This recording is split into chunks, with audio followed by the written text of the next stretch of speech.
Well, here we are. I turned down here at the next block. Thanks, mister. I'll get off there.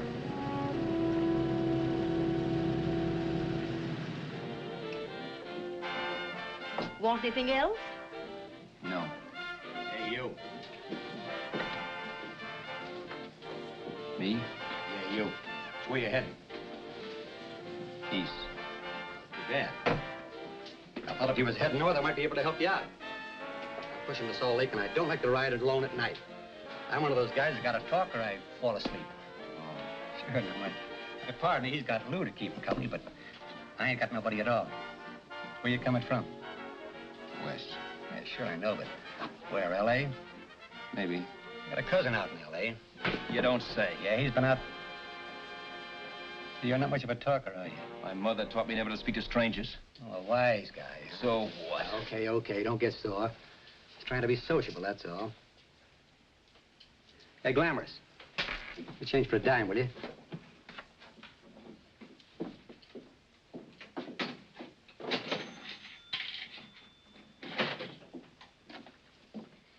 Let's have something quieter this time, Joe. My head's splitting. Is that what's wrong with it?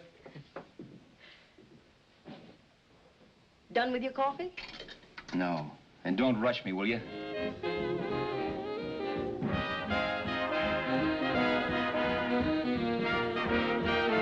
Hey, turn that off. Will you turn that thing off? What's eating you now? Yeah, what's eating you? That music, it stinks. Oh, you don't like it, huh? No, turn it off. Oh, wait a minute, pal.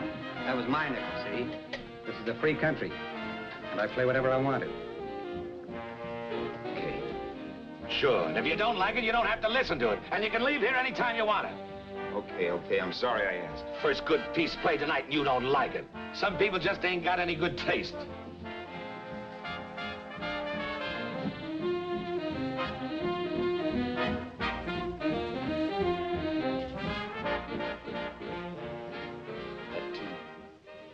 That tune. Why was there always that rotten tune? Following me around, beating in my head, never letting up. Did you ever want to forget anything? Did you ever want to cut away a piece of your memory or blot it out? You can't, you know. No matter how hard you try. You can change the scenery, but sooner or later you'll get a whiff of perfume or somebody will say a certain phrase or maybe hum something. Then you're licked again. I can't believe that you're in love with me. I used to love that song once. So did the customers back in the old Break of Dawn Club in New York. I can't remember a night when I didn't get at least 3 requests for it. Sue, she was always selling it too. Those were the days.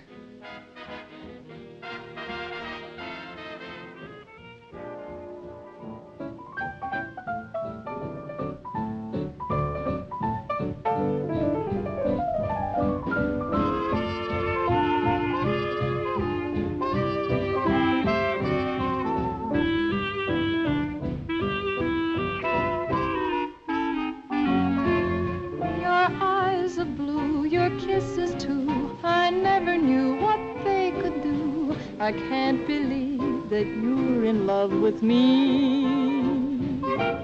You're telling everyone you know that I'm on your mind each place you go. They can't believe that you're in love with me. I have always placed you far above me. I just can't imagine that you love me. And after all is said and done, to think that I'm the lucky one, I can't believe that you're in love with me.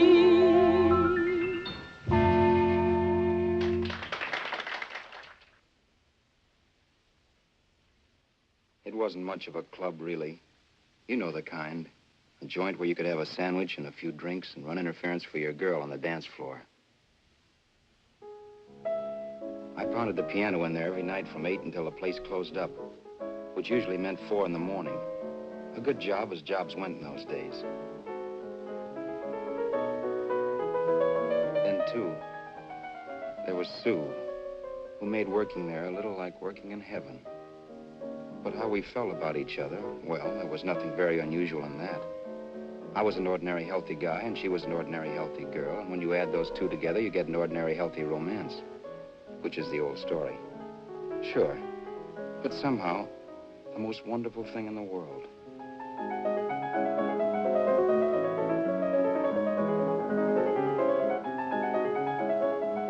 All in all, I was a pretty lucky guy.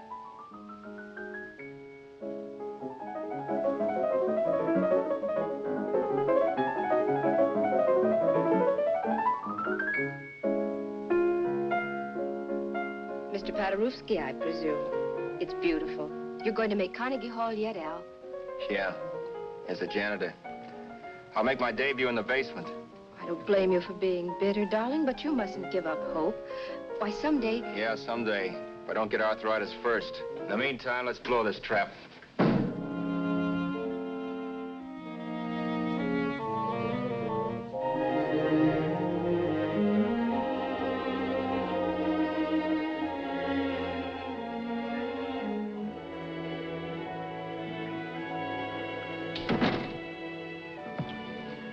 Like to get something to eat, hon? Oh, I don't think so, Al.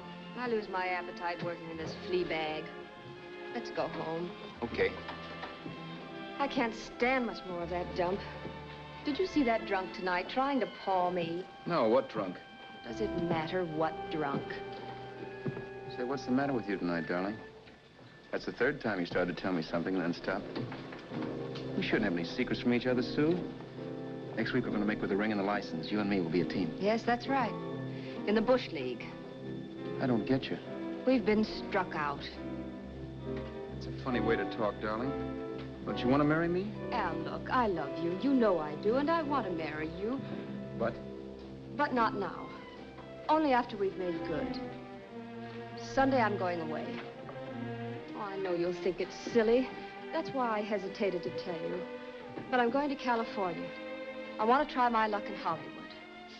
That's the most stupid thing I ever heard of. Don't you know millions of people go out there every year and wind up polishing cuspidors?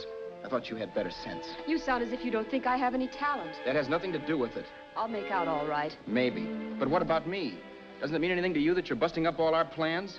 We may not see each other for years? It won't be that long. I thought you loved me. I do. You know I do. Well, here we are. Al. Al, why can't you see my side of it? I'm young. We both are, and we've got all the time in the world to settle down. Really, darling, what I'm doing is the only sane thing to do.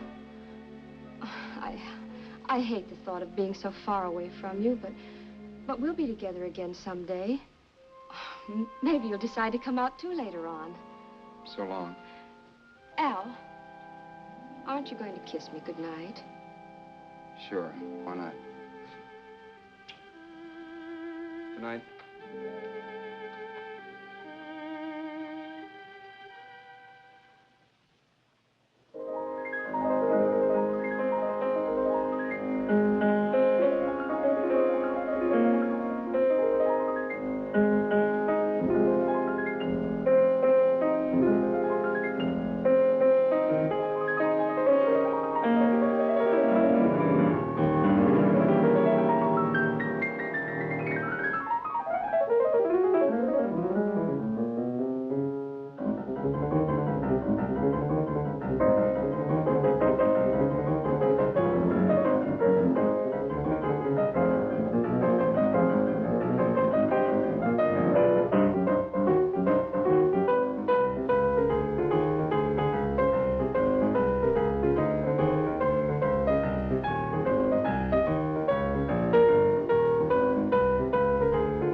Say, Roberts, you hit the jackpot this time.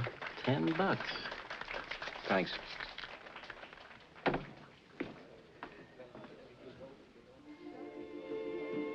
So when this drunk handed me a 10 spot after a request, I couldn't get very excited.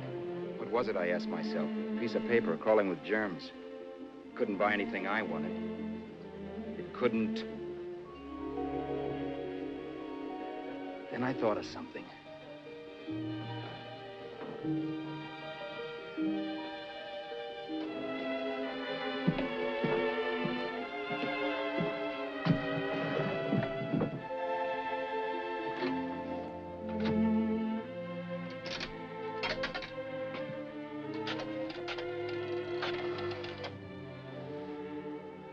Long distance. I'd like to put a call through to Los Angeles. Miss Harvey. Sue Harvey, Harvey. The number is Crestview 65723.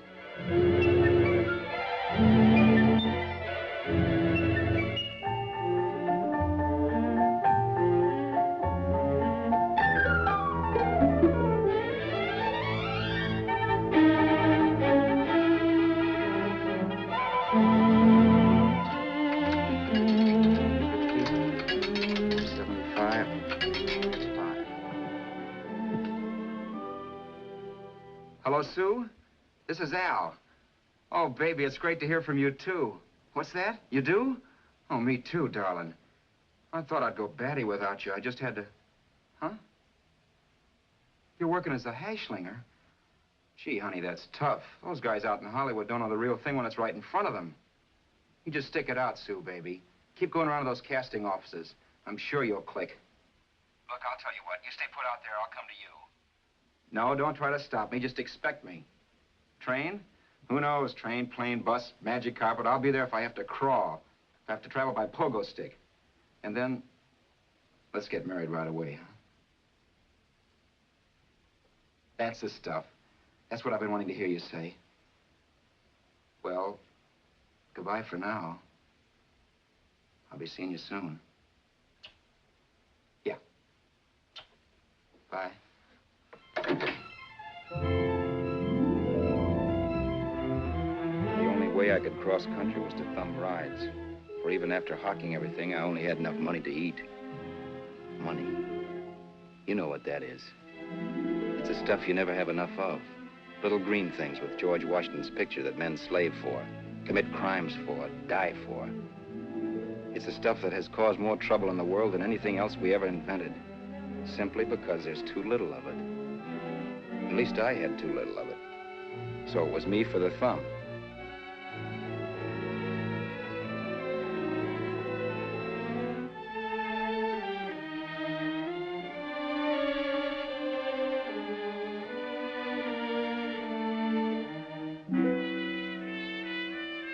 Ever done any hitchhiking? It's not much fun, believe me. Oh, yeah, I know all about how it's an education and how you get to meet a lot of people and all that. But me, from now on, I'll take my education in college or in PS 62, or I'll send $1.98 in stamps for 10 easy lessons.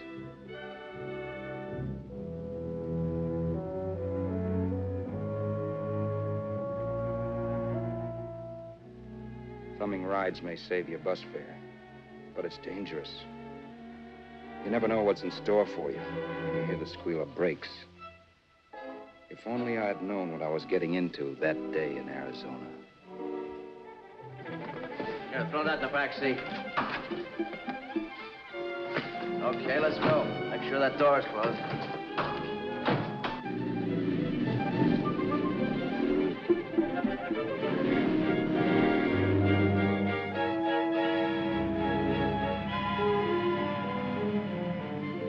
You know, Emily Post ought to write a book of rules for guys thumbing rides. Because as it is now, you never know what's right and what's wrong. We rode along for a little while, neither one of us saying anything. I was glad of that. I never know what to say to strange people driving cars. Then, too, you can never tell if a guy wants to talk. A lot of rides have been cut short because of a big mouth. So I kept my mouth shut until he started opening up. Hand me that little box in the compartment, will you, pal? Hold the wheel, will you?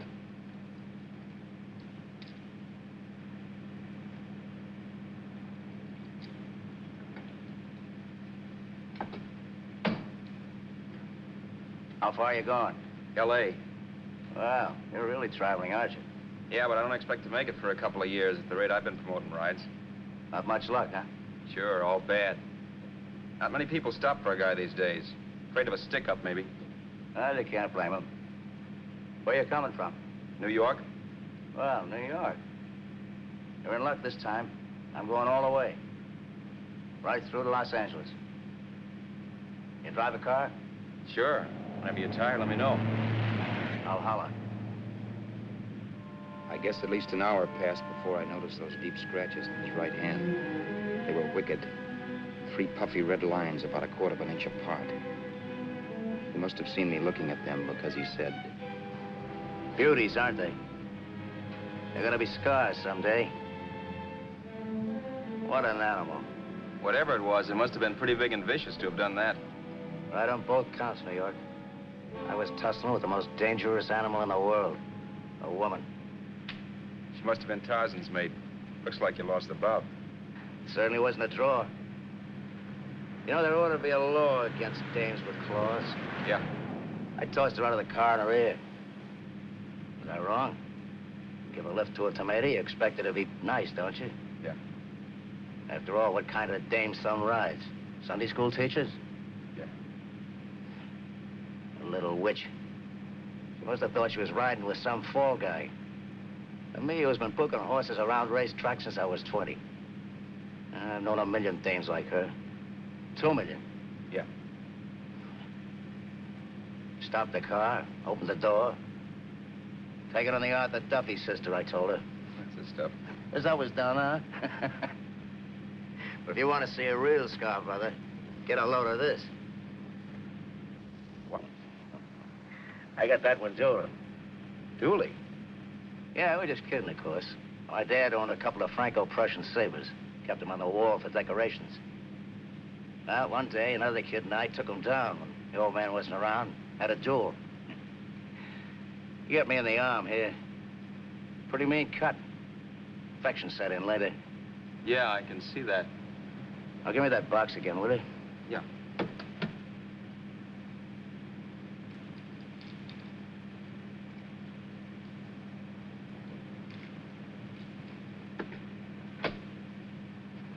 Pain made me lose my head, I guess. Began slashing. Before I knew it, I'd put the other kid's eye out. That was tough. Well, it was just an accident, of course. But you know how kids are. I got scared, decided I was going to run away from home. Old man almost caught me when I was packing my duds. The bloody rag I had wrapped around my wrist hadn't caught his attention. You've seen the bundle for sure. But I beat it when he was phoning for a doctor. That was 15, 16 years ago. I haven't been home since. Pull in there for a bite or something, huh? a bite or something. Brother, was I hungry. I hadn't had anything in my stomach for hours. Yet even with that gnawing in the pit of my belly, I didn't want to be in too big a rush to put on the feed bag. First, I had to make sure this guy knew the score. If I got him down on me, it was goodbye ticket to Hollywood. I'll wait out here for you, mister. Well, if it's the money, don't worry about paying for it. This time it's on me. Well, that's white of you, Mr. Haskell, think nothing of it. You make your first million, maybe you can do the same for me. Come on, New York. I gotta make the West Coast by Wednesday. There's a horse running at Santa Anita named Paradicycle. Means to me if I'm on him. We'll make it all right. He did most of the talking during the half hour we were in the place. I ate. He rambled on about his old man, whom we hadn't heard from since he ran away as a kid. Now he happened to become a bookie. And then all about how he got rooked in Miami. One race, 38 grand. They cleaned out my book. How do you like that? That was tough luck. Yeah, and I'm supposed to be the smart guy. Well, you just wait. I'm going back to Florida next season with all kinds of jack. And you'll watch those stinkers run for cover. Want anything else? No, thanks. I've had plenty.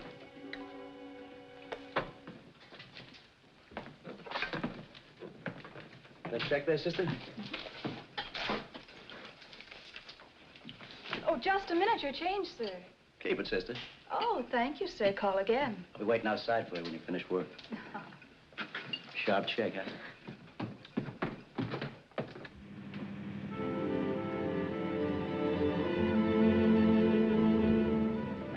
that night while Haskell slept like a log.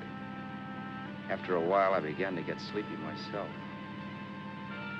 I was happy, though. Soon I'd be with Sue again. The long trip was practically over, and there'd be no more hoofing it down the concrete. I began to think of the future, which couldn't have been brighter if I'd embroidered it with neon lights. It was nice to think of Sue shooting to the top. It's amazing what a full belly can do to your imagination.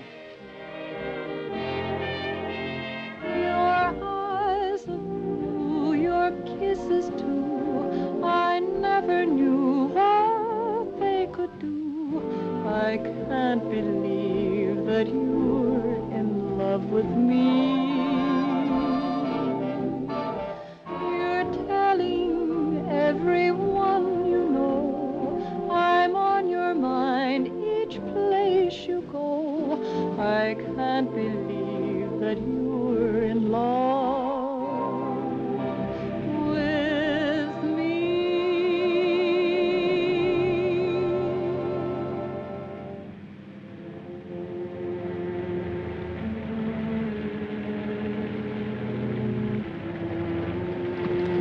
Mr. Haskell? Mr. Haskell?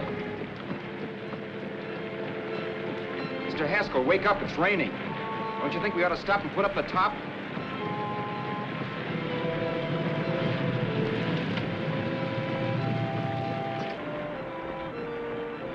Mr. Haskell, I'm gonna put up the top.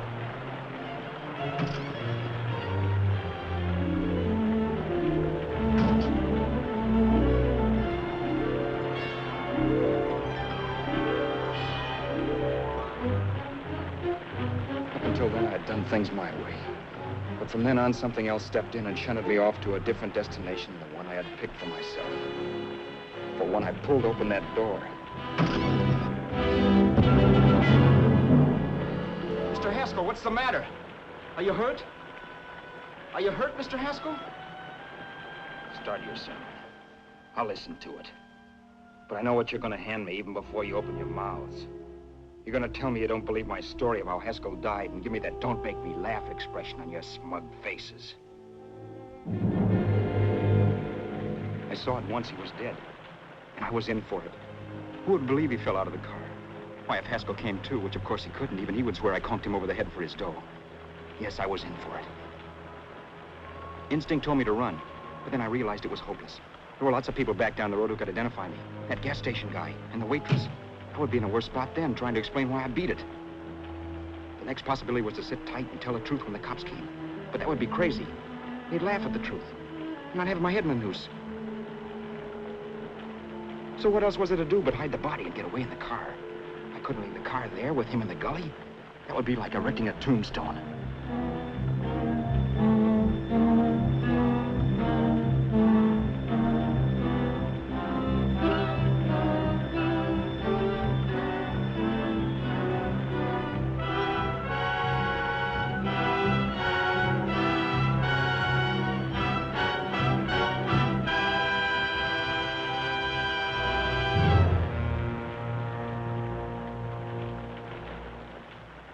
My idea was to cover him with brush, not to rob him.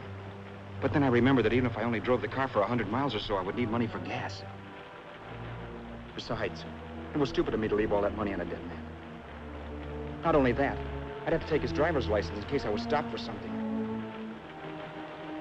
I didn't like to think about it, but by that time I'd done just what the police would say I did, even if I didn't. My clothes. The owner of such an expensive car would never be wearing them. Some cop might pull me in on suspicion.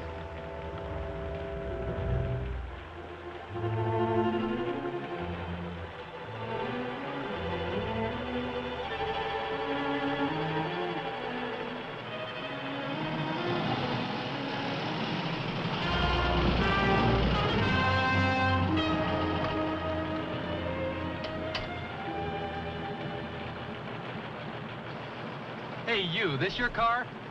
Don't you know better than to leave a car with the wheels halfway in the middle of the road? That's the way accidents happen. I'm sorry, officer. I was just putting up my top. I didn't think. Well, the next time, think. I'll let you go now, but watch your step in the future. I know that's a lonely stretch, but cars come by here once in a while, and we have plenty of crack-ups.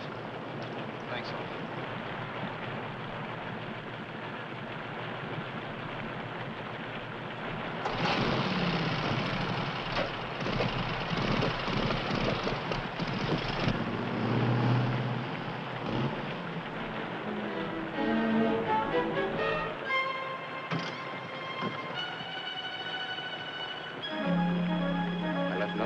car to give me away as Roberts. If they found a dead man in the gully now, it would be me.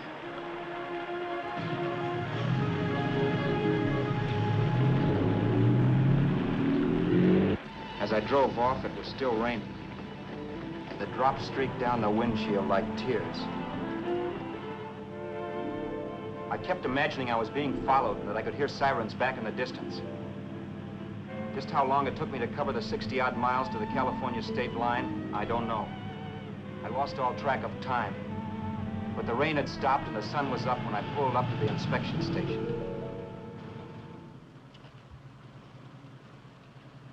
Hello? Carrying any fruits or vegetables? No. Any livestock or poultry? No. I'd like to see your registration and driver's license, please. Anything in the baggage compartment? What's baggage? Charles Haskell, Jr., age 30, brown eyes, dark hair. Identifying marks, none. Are you Charles Haskell, Jr.? Yes. Well, remember, if you're employed and you stay over 30 days, you take out California plates. All right, officer, but I'll only be in the state a short while. Right, you can go now.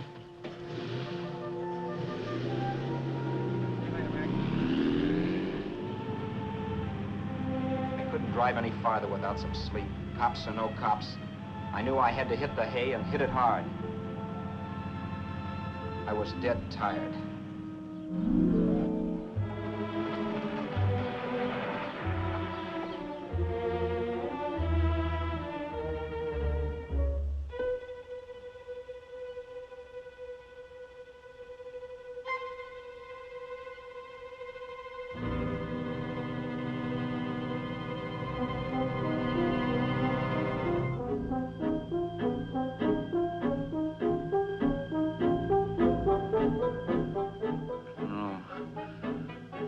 Mr. Haskell.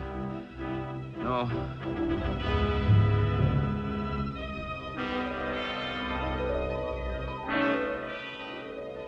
Mr. Haskell, you can't die. I think I did it. No, Mr. Haskell. No. No.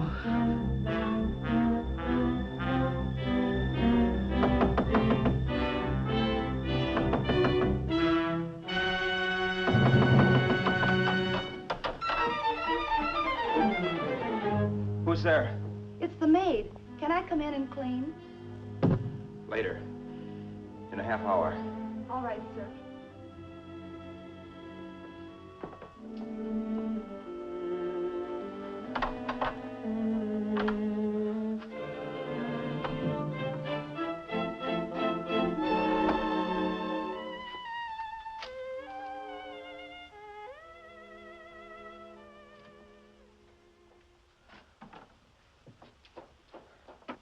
There was no time to lose.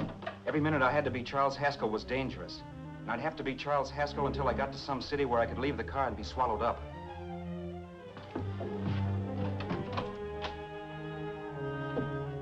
That meant driving the car as far as San Bernardino, maybe even to Los Angeles. In a little town, I might be noticed, but in a city, I should be safe enough. Then, after I ditched the car, I could go on to Sue. But those 5 minutes at the state line made me realize it might be a good idea to find out a little bit about Mr. Haskell. Then, if anybody asked me questions, I could give the right answers. The first thing I found out was that I had $768. This was a lot of jack, but believe me, it was the kind of money I'd rather not have.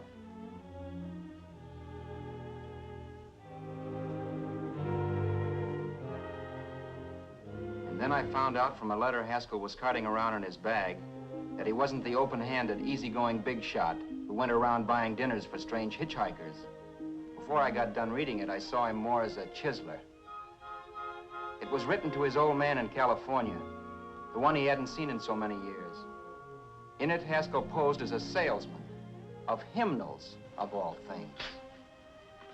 It was easy to see where Haskell expected to raise a new stake for his book in Miami by rooking his old man. That was about all I found out from his effects, and it was enough. I told myself, maybe old man Haskell was lucky his son kicked off. He would never know it, but it saved him from taking a flyer in Sacred Literature Preferred.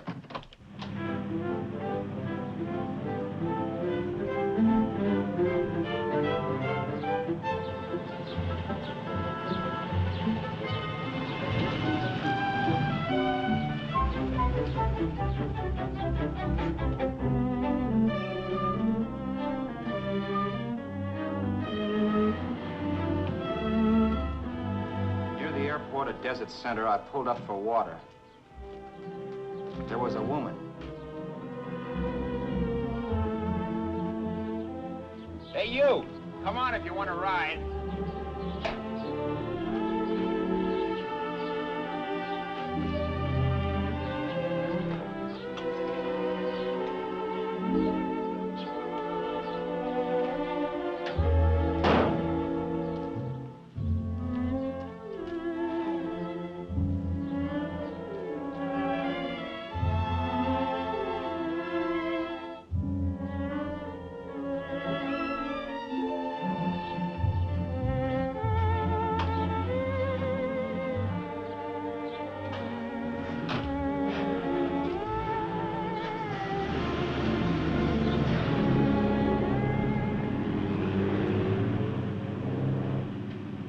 How far are you going?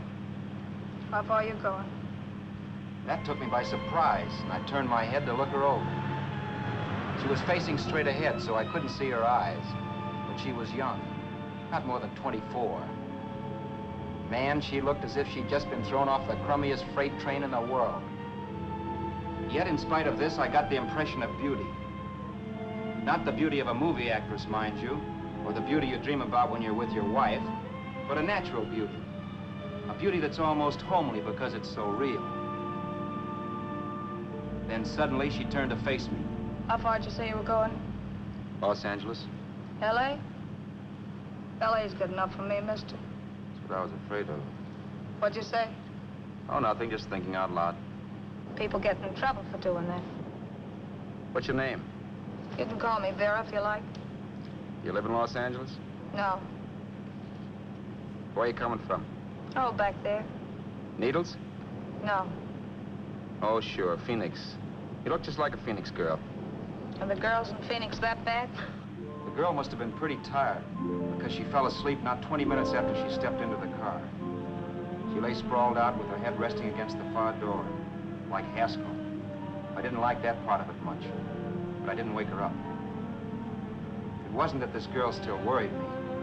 I'd gotten over that funny feeling I had when she looked at me, which I put down as just my jangled nerves. With her eyes closed and the tenseness gone out of her, she seemed harmless enough. And instead of disliking her, I began to feel sorry for her. The poor kid probably had had a rough time of it. Who was she anyway? And why was she going to Los Angeles? And where'd she come from in the first place? The only thing I knew about her was her name. Not that it made any difference. A few hours more and we'd be in Hollywood. I'd forget where I parked the car and look up Sue. This nightmare of being a dead man would be over. Who this dame was, well, it was no business of mine. Where did you leave his body? Where did you leave the owner of this car? You're not fooling anyone. This buggy belongs to a guy named Haskell. That's not you, mister. You're out of your mind. That's my name, Charles Haskell. I can prove it. It's my driver's Save license. yourself the trouble, mister. Having Haskell's wallet only makes it worse. It just so happens I rode with Charlie Haskell, all the way from Louisiana. He picked me up outside of Shreveport. You rode? You heard me. Then it all came back to me. All the talk about dueling and scars and scratches. There was no doubt about it. Vera must be the woman Haskell had mentioned. She must have passed me while I slept. Well, I'm waiting. My goose was cooked. She had me. That Haskell guy wasn't dead yet. He wasn't stretched out stiff and cold in any Arizona gully. He was sitting right there in the car, laughing like mad while he haunted me. Well? There was nothing I could say. It was her move. Vera, whatever her name was just my luck picking her up on the road. It couldn't have been Helen, or Mary, or Evelyn, or Ruth. It had to be the very last person I should ever have met. That's life. Whichever way you turn, fate sticks out a foot to trip you.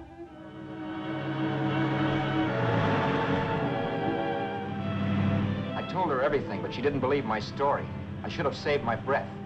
That's the greatest cock and bull story I ever heard. So he fell out of his car. Say, who do you think you're talking to, a hick?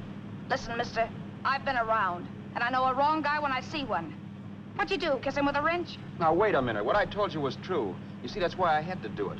You think I killed him? Well, the cops would have thought so, too. Yeah, well, maybe they still think so. What makes you so sure I'll shut up about this? Vera, I'm innocent. Give me a break, will you? It won't do me any good having you pinched. The cops are no friends of mine. Now, if there was a reward, but there isn't. Thanks. Don't thank me yet. I'm not through with you by a long shot. Let's see that roll.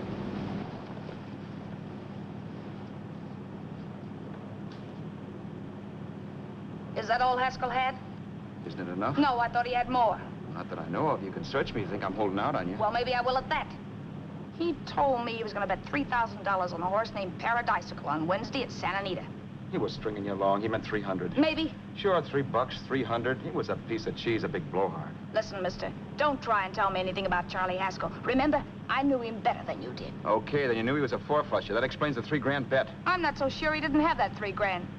Why should I believe you? You got all the earmarks of a cheap crook. Now, wait a Shut minute. up. You're a cheap crook and you killed him. For 2 cents, I'd change my mind and turn you in. I don't like you. All right. Don't get sore. I'm not getting sore, but just remember who's boss around here. If you shut up and don't give me any arguments, you'll have nothing to worry about. But if you act wise, well, mister, you'll pop into jail so fast it'll give you the bends. I'm not arguing. Well, see that you don't.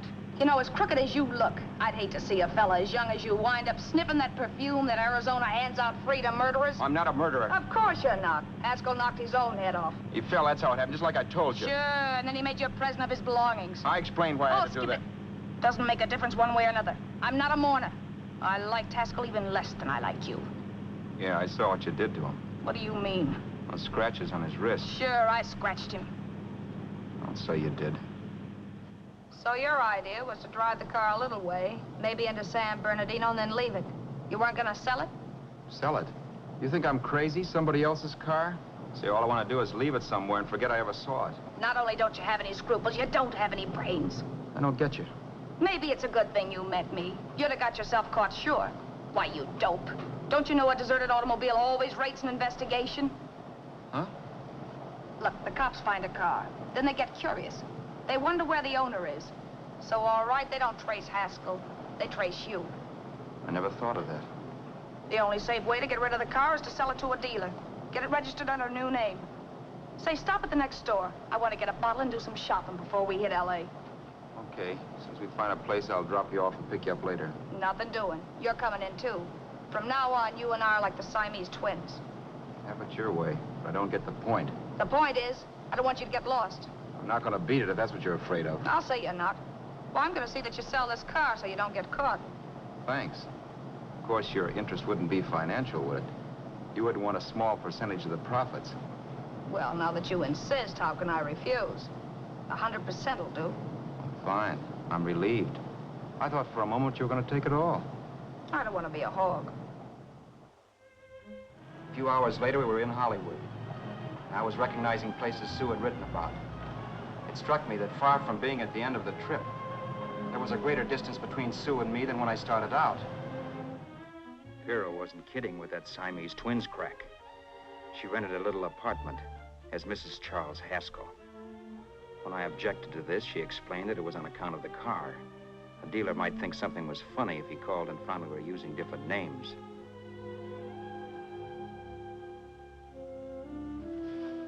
Home, sweet home. Yeah. Not bad, either.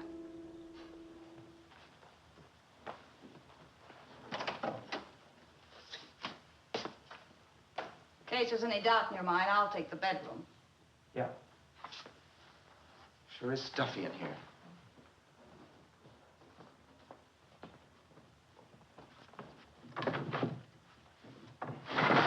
Keep the window shut. Okay. The old crow downstairs said there's a folding bed behind this door.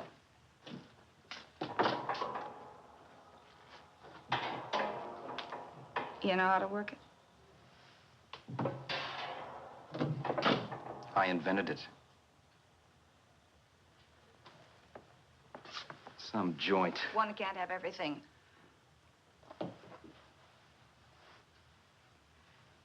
I'm first in the bathtub. I don't know why, but I figured you would be.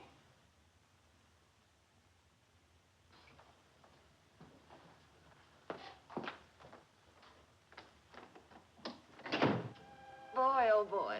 It sure feels good to be clean again. I must be 10 pounds lighter. You must be. Well, hitching rides isn't exactly the way you keep your schoolgirl complexion. I wish that guy with the sax would give up. Gets on my nerves. Forget it. Have a drink. Aren't you afraid I might take you up on it? If I didn't want to give you a drink, I wouldn't have offered it. Might be a sorehead, Roberts. You got yourself into this thing. You should be grateful I'm not turning you in. Why, if I wasn't regular, you'd be in the pen this minute, being photographed, fingerprinted, and being pushed around by the cops. So cheer up. Get rid of that long puss. Or is your conscience bothering you?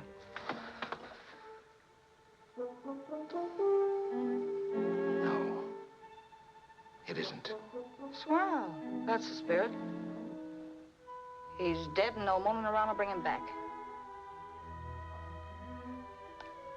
Anyway, I never could understand this worrying about something that's over and done with. Now look, Vera, for the last time I didn't kill him. Haskell was a sick man. Maybe he was dead before he fell out of the car. I don't know. Sure. He died of old age. All right. So if it'll make you sociable, you didn't kill him.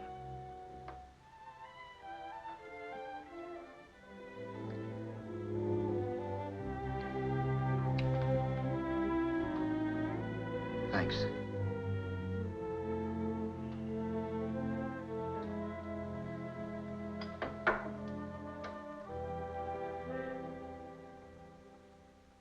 We're out of liquor, Roberts. Yeah. Too bad. I felt like getting tight tonight. Well, I think you succeeded. Am I tight? As a prima donna's corset. That's good. I wanted to get tight. Why? What have you got to get tight about? Oh, I don't know. Few things. Huh. You should have my worries. If I had your troubles, I'd stay sober. And I've got the key to that door. Yeah. Maybe you're right. I'm always right. You know, I don't like your attitude, Roberts. Well, there's a lot of things I don't like. Sure. But life's like a ball game. You gotta take a swing at whatever comes along before you wake up and find it's a ninth inning. I bet you read that somewhere. That's the trouble with you, Roberts. All you do is bellyache. Instead of taking it easy and, well, trying to make the best of things. But maybe that's what's wrong with the whole world. Get the professor. People knock themselves out trying to buck fate. Now, take you, for instance. You're lucky to be alive. Why, suppose Haskell had pulled open your door. You'd be playing a harp now. Think of that. You think of it. I'm tired of thinking. There's plenty of people dying this minute. I would give anything to trade places with you. I know what I'm talking about. I'm not so sure. At least they know they're done for. They don't have to sweat blood wondering if they are. Your philosophy stinks, pal. We all know we're gonna kick off someday. It's only a question of when. But what's got us on this subject anyway? We'll be discussing politics next. Yeah. Where'd you hide the butts? On the table, sucker.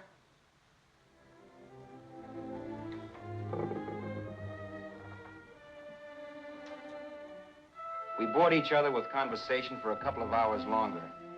Every 5 minutes, one of us was wishing we had another bottle or a radio or something to read. Then finally, we ran out of chatter. I know it's only 11 o'clock, but I want to get up early and make the rounds of the used car lots. No hurry about that. We've got all the time in the world. Maybe you have, but if you think I want to stay cooped up in this place any longer than I have to, you're batty. It's not a bad place. Pay plenty for diggings like this in New York. I wouldn't like it if it was the Ritz.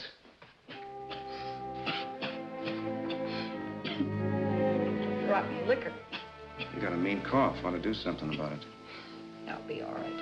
That's what Camille said. Who? Nobody you know. Wasn't that the dame that died of consumption? Yeah. Wouldn't it be a break for you if I did kick off? You'd be free with all Haskell's dough and car. I don't want to see anybody die.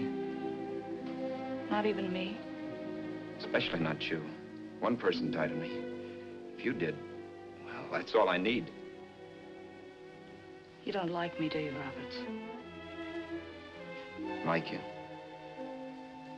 I love you. My favorite sport is being kept prisoner. After we sell the car, you can go to blazes for all I care, but not until then.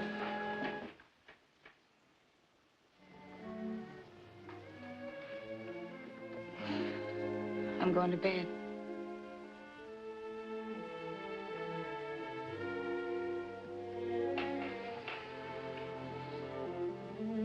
Good night, Roberts. Don't try and sneak away during the night. All the doors are locked. Anyway, if I find you gone in the morning, I'll notify the police. They'll pick you up. Don't worry, I know when I'm in a spot. Well, good night. I hope that portable rack isn't too uncomfortable for you. Don't lose any sleep over it, will you, Vera?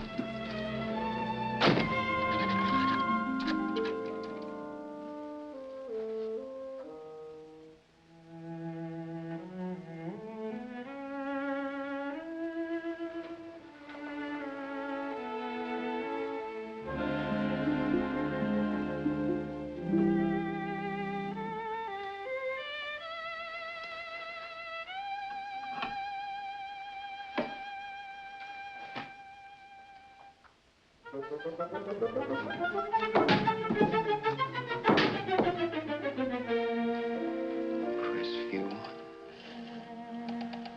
6, 5, 7, 2, 3. Hello? Hello? Hello? Hello?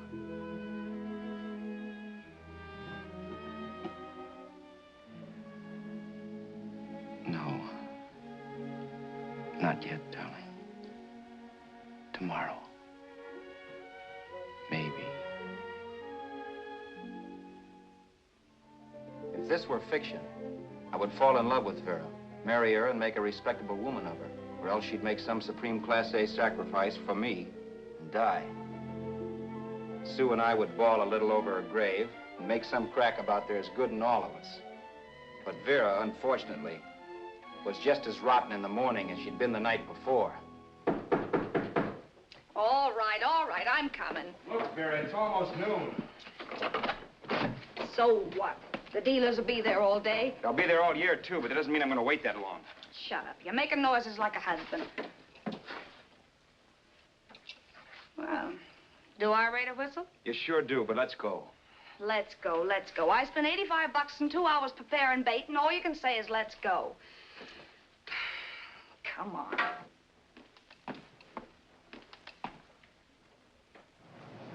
We passed a few used car lots last night down this way. What do you think we can get for this heap? I don't know. Plenty. You just let me handle everything. Think we can get $2,000? I don't know, but don't worry. I'll squeeze as much out of this guy as I can. If I let it go cheap without a fight, he might think we've stolen the car. And listen, don't make any slips and call me Roberts. That'll cook us. I don't need you to tell me that. You better just sit by and keep your mouth closed. Remember, we're both in the soup if anything happens. Forget it and drive. You're my wife, Vera Haskell. Look, after the deal's closed, let's go back to that place on Hollywood Boulevard where I saw the fur jacket. I want to buy it. After the deal's closed, I'm saying goodbye to you. That's right, I forgot. I guess I'm getting kind of used to you. Well, that's a habit you could start breaking. Let's try this place in the middle of the block.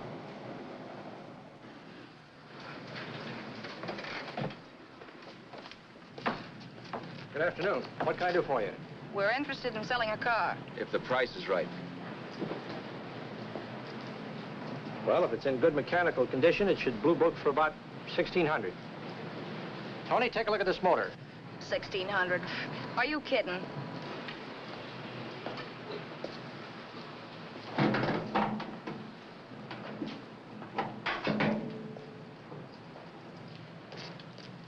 Well, maybe $1,850. Before I let it go for $1,850, I'll wreck it and collect the insurance first.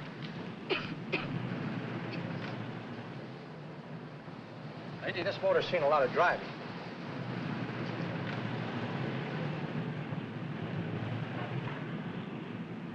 Well, the mechanic inspected the car. We haggled.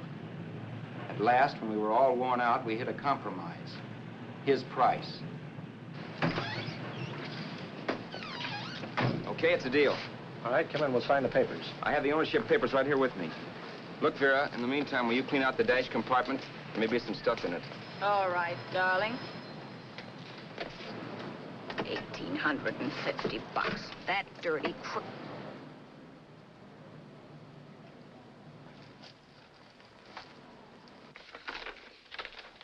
New York, huh? Yeah. But you bought the car in Miami? Yeah. Well, now let's see about the insurance. We can either have it transferred or canceled. What kind of insurance do you have, Mr. Haskell? Well, aren't all the papers there? I don't see any. Surely you know what type of insurance you carry in the car. The name of the company? Yeah, but, Well, if you'll just tell me the name of the company, I'd be very glad to take care of all the details. well, Did you sign the papers yet? not yet. Well, don't. We're not selling the car. Oh, wait a minute, Miss Haskell. Come on, darling. What's the matter? You changed your mind? Yes, I'm sorry. I guess I have. But, Vera... Let's go.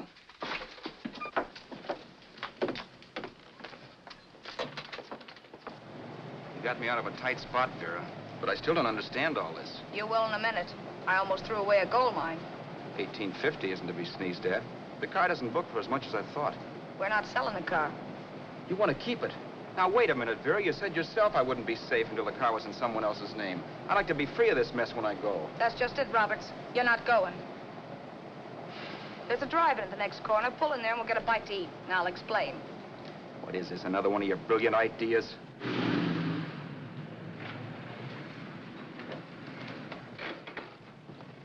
Oh, may I take your order? Make mine a ham sandwich and coffee. And for you, sir? Oh, I don't care. The same. Thank you.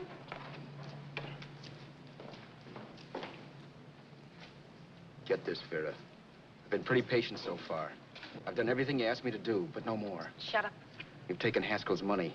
And you can have the dough we get from selling the car. But you're not going to keep me a prisoner. It's a good thing I bought the paper. Take a look at that. Vera, I'm in no mood. Read that.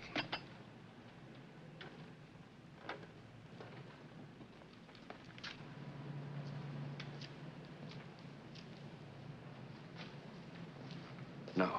Yes. No, I won't do it. Yes, you will. You think I'm crazy? It's impossible, I tell you. Excuse me.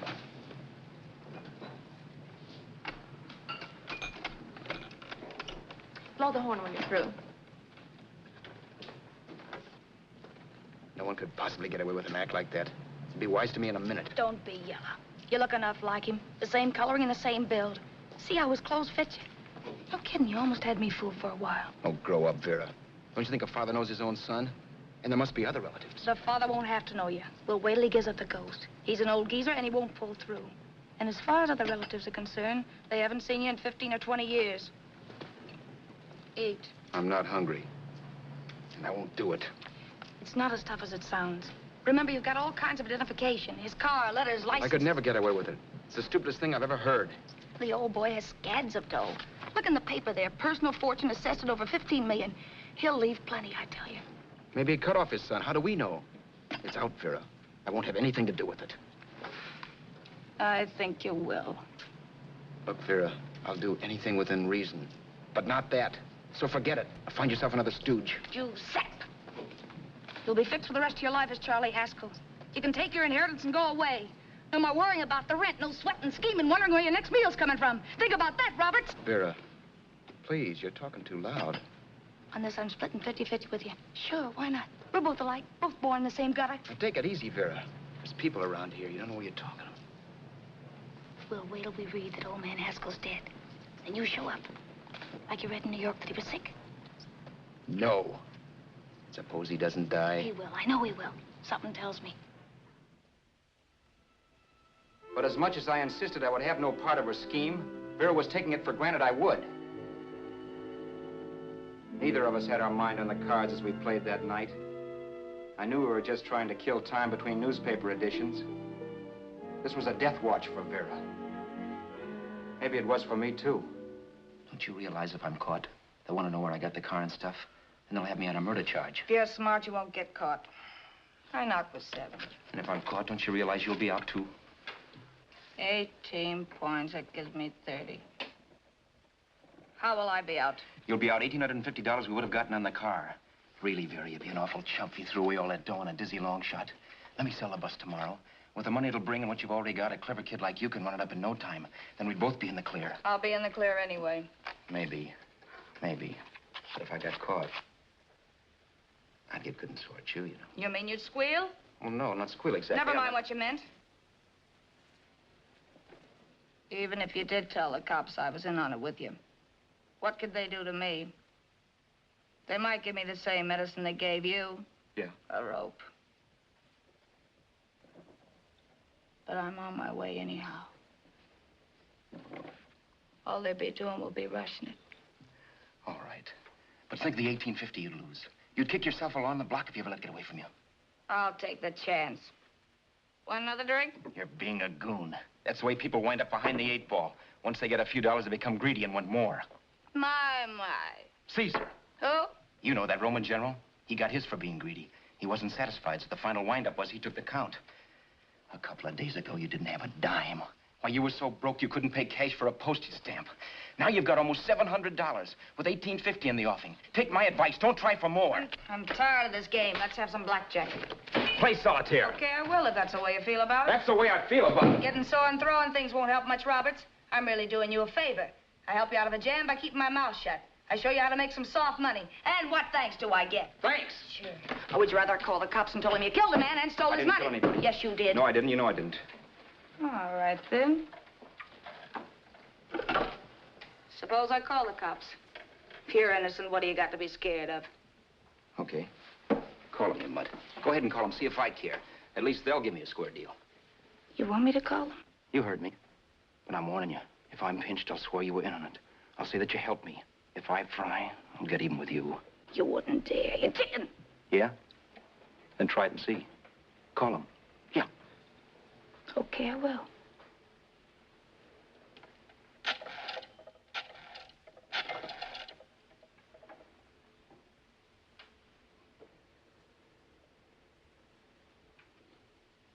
Information? I want the number of the Hollywood police station. Okay, I got it. Thanks.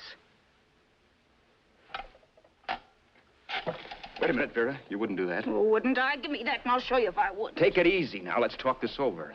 This was early in the evening, and the conversation, while hectic, was at least pitched low. But as the minutes passed, and more obstacles to her plan popped into my head, the air got blue.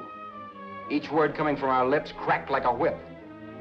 I reminded her that as Charles Haskell, I didn't even know my mother's name, where I'd gone to school, the name of my best friend, whether I had an Aunt Emma or not, my religion, and if I'd ever owned a dog. I didn't even know what my middle initial stood for. I also pointed out that the real Haskell had a scar on his forearm. His people never saw that scar. He told me he ran away right after putting out the kid's eye. Yeah, but his father knew he was cut. It'd have to be some kind of a mark. So what? The old man's dead, or will be. I hope by tomorrow morning's papers. Anyway, you could cut yourself a little, couldn't you? Boy, for that kind of dough, I'd let you cut my leg off. You're drunk and you're crazy mad, Vera. Turn me in if you want to, but I won't get mixed up in this. Besides, how do we know? Haskell was such a phony. Maybe he wasn't the man's son at all. Maybe he just dreamed it up. Well, dream it or not, you won't be dreaming when the law taps you on the shoulder. There's a cute little gas chamber waiting for you, Roberts. And I hear extradition to Arizona's a cinch. Where's that phone?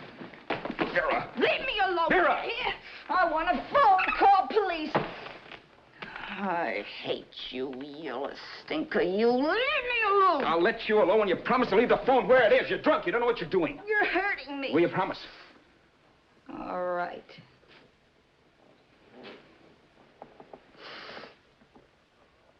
You hurt me. I'm sorry, but... And it's hot in here. Open up the window. It's not hot. Don't tell me. Now, do you do it or do I do it? You're no gentleman, see? Yeah. All right. I'll open up the window. Vera!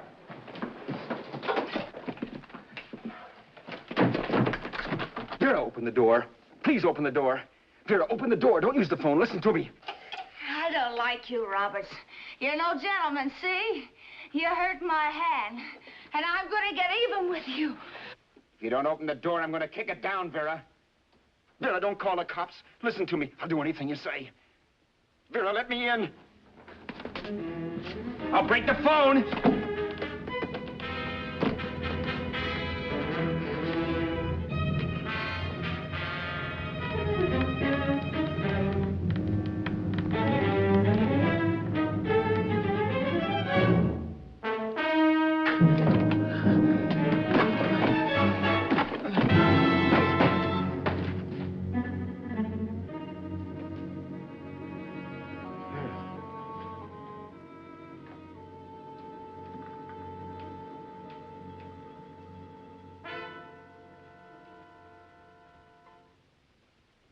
The world is full of skeptics. I know. I'm one myself. In the Haskell business, how many of you would believe he fell out of the car? And now, after killing Vera without really meaning to do it, how many of you would believe it wasn't premeditated? In a jury room, every last man of you would go down shouting that she had me over a barrel and my only out was force. The room was still. So quiet that for a while I wondered if I had suddenly gone deaf. It was pure fear, of course. And I was hysterical. But without making a sound. Vera was dead. And I was her murderer. Murderer? What an awful word that is. But I'd become one. I'd better not get caught. What evidence there was around the place had to be destroyed. And from the looks of things, there was plenty. Looking around the room at things we'd bought was like looking into the faces of 100 people who'd seen us together and who remembered me. This was the kind of testimony I couldn't rub out. No. I could burn clothes and hide bottles for the next 5 years. There'd always be witnesses. The landlady, for one. She could identify me. The car dealer, the waitress in the drive-in, the girl in the dress shop, and that guy in the liquor store. They could all identify me. I was cooked. Done for. I had to get out of there. While once I'd remained beside a dead body, planning carefully how to avoid being accused of killing him, this time I couldn't. This time I was guilty. Knew it. Felt it. I was like a guy suffering from shock. Things were whirling around in my head. I couldn't make myself think right. All I could think of was the guy with the saxophone and what he was playing. It wasn't a love song anymore. It was a dirge.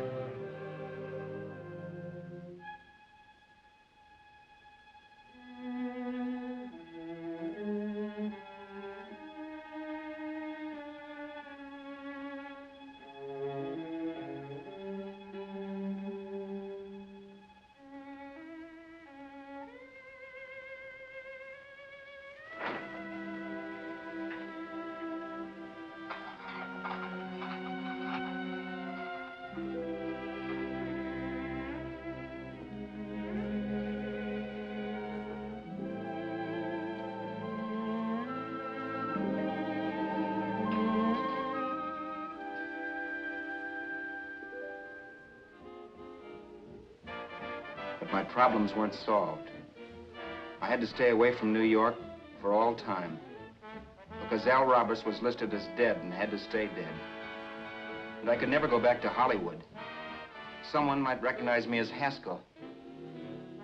Then, too, there was Sue. I could never go to her with a thing like this hanging over my head. All I could do was pray she'd be happy.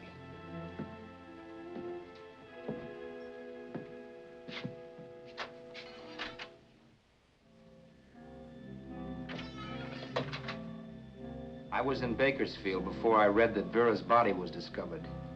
And that the police were looking for Haskell in connection with his wife's murder. Isn't that a laugh? Haskell got me into this mess, and Haskell was getting me out of it. The police were searching for a dead man.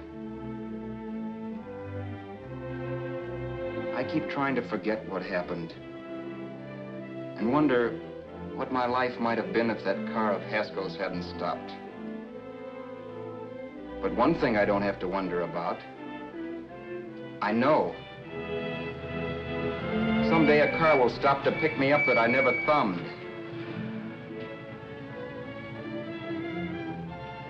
Yes. Fate, or some mysterious force, can put the finger on you or me for no good reason at all.